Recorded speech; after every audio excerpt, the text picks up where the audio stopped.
সাবেক নৌ পরিবহন মন্ত্রী শাহজাহান খান গ্রেপ্তার। বৃহস্পতিবার মধ্যরাতে তাকে রাজধানীর ধানমন্ডি থেকে গ্রেপ্তার করে ঢাকা মহানগর ডিবি পুলিশ। ডিবির যুগ্ম কমিশনার রবিউল হোসেন ভুইয়া এ তথ্য জানিয়েছেন। শাহজাহান খান মাদারীপুর ২ আসন থেকে টানা অষ্টমবার সংসদ সদস্য নির্বাচিত হন। ১৯৮৬ সালে প্রথমবার স্বতন্ত্র প্রার্থী হিসেবে মাদারীপুর ২ আসন থেকে জাতীয় সংসদ সদস্য নির্বাচিত হন। একই আসন থেকে পরে আওয়ামী লীগের মনোনয়নে ১৯৯১, ১৯৯৬, ২০০১, ২০০৮, ২০১৪, ২০১৮ ও সর্বশেষ ২০২৪ সালের নির্বাচনে সংসদ সদস্য নির্বাচিত হন। ২০০৯ সালে শাহজাহান খানকে প্রথম নৌ পরিবহন মন্ত্রীর দায়িত্ব দেয় আওয়ামী লীগ সরকার। মন্ত্রী থাকার সময় তার বিরুদ্ধে ব্যাপক দুর্নীতি অনিয়মের অভিযোগ ওঠে। আওয়ামী লীগ সরকারের পতনের পর শাহজাহান খানের বিরুদ্ধে কয়েকটি মামলা হলেও তাকে সুনির্দিষ্টভাবে কোন মামলায় গ্রেফতার হয়েছে তা জানাননি ডিবি কর্মকর্তা রবিউল ইসলাম।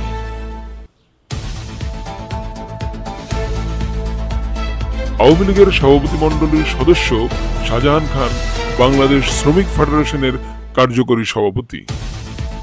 ধানমন্ডি থানার মোতালেব হত্যা মামলার ঘটনায় সাবেক মন্ত্রী শাহজাহান খানকে জিজ্ঞাসাবাদের জন্য ১০ দিনের রিমান্ড আবেদন করবে পুলিশ। সংশ্লিষ্ট সূত্র থেকে বিষয়টি নিশ্চিত হওয়া গেছে। শুক্রবার তাকে আদালত। সাবেক নৌ পরিবহন মন্ত্রী শাহজাহান খান গ্রেপ্তার। বৃহস্পতিবার মধ্যরাতে তাকে রাজধানীর ধানমন্ডি থেকে গ্রেপ্তার করে ঢাকা মহানগর ডিবি পুলিশ। ডিবির যুগ্ম কমিশনার রবিউল হোসেন ভুইয়া এ তথ্য জানিয়েছেন। শাহজাহান খান মাদারীপুর ২ আসন থেকে টানা অষ্টমবার সংসদ সদস্য নির্বাচিত হন। ১৯৮৬ সালে প্রথমবার স্বতন্ত্র প্রার্থী হিসেবে মাদারীপুর ২ আসন থেকে জাতীয় সংসদ সদস্য নির্বাচিত হন। একই আসন থেকে পরে আওয়ামী লীগের মনোনয়নে ১৯৯১, ১৯৯৬, ২০০১, ২০০৮, ২০১৪, ২০১৮ ও সর্বশেষ ২০২৪ সালের নির্বাচনে সংসদ সদস্য নির্বাচিত হন। ২০০৯ সালে শাহজাহান খানকে প্রথম নৌ পরিবহন মন্ত্রীর দায়িত্ব দেয় আওয়ামী লীগ সরকার। মন্ত্রী থাকার সময় তার বিরুদ্ধে ব্যাপক দুর্নীতি অনিয়মের অভিযোগ ওঠে। আওয়ামী লীগ সরকারের পতনের পর শাহজাহান খানের বিরুদ্ধে কয়েকটি মামলা হলেও তাকে সুনির্দিষ্টভাবে কোন মামলায় গ্রেফতার হয়েছে তা জানাননি ডিবি কর্মকর্তা রবিউল ইসলাম।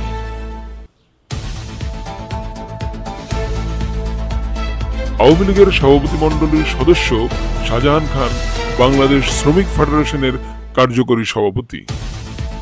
ধানমন্ডি থানার মোতালেব হত্যা মামলার ঘটনায় সাবেক মন্ত্রী শাহজাহান খানকে জিজ্ঞাসাবাদের জন্য ১০ দিনের রিমান্ড আবেদন করবে পুলিশ। সংশ্লিষ্ট সূত্র থেকে বিষয়টি নিশ্চিত হওয়া গেছে। শুক্রবার তাকে আদালতে তোলা হবে।